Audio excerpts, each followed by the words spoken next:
ইরানের সাথে যুদ্ধে নেমে যুক্তরাষ্ট্র যখন নাকানি চুবানি খাচ্ছে, তেহরান তখন তাদের অস্ত্র উৎপাদন এক বছরেই দ্বিগুণ করে ফেলেছে। চলমান তীব্র সামরিক সংঘাত উত্তেজনার মাঝেই নিজেদের সামরিক সক্ষমতা দ্বিগুণ করার এই ঘোষণা দিল ইরান। কাতার ভিত্তিক সংবাদ মাধ্যম আল জাজিরার এক প্রতিবেদনে এই তথ্য নিশ্চিত করা হয়েছে। শুক্রবার ইরানের রাষ্ট্রীয় টেলিভিশনে প্রচারিত এক অনুষ্ঠানে ইরানের প্রতিরক্ষা মন্ত্রণালয়ের মুখপাত্র রেজা তালাইনিক এই ঘোষণা দেন। তিনি বলেন, গত বছরের জুলাই থেকে চলতি বছরের জুলাই মাস পর্যন্ত প্রতিরক্ষা খাতে তেহরানের অস্ত্র ও গোলা বারুদ উৎপাদনের হার দ্বিগুণ বেড়েছে। তিনি বলেন, বর্তমানে যুদ্ধক্ষেত্রে ব্যবহৃত সমস্ত অস্ত্র ও গোলা বারুদ অত্যন্ত দ্রুত গতিতে প্রতিস্থাপন করা হচ্ছে এবং দেশে উৎপাদিত আধুনিক সামরিক সরঞ্জাম মোতায়েনের পাশাপাশি নতুন প্রযুক্তির অস্ত্র উৎপাদন অব্যাহত রয়েছে।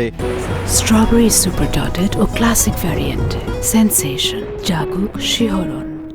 তবে শত্রুপক্ষ বা মার্কিন পেন্টাগনের কাছে নিজেদের নিখুঁত সামরিক সক্ষমতার তথ্য ফাঁসের ঝুঁকি কমাতে বড় সামরিক প্রদর্শনী এবং নতুন অস্ত্র উন্মোচনের সংখ্যা ইচ্ছাকৃতভাবে সীমিত রাখা হয়েছে।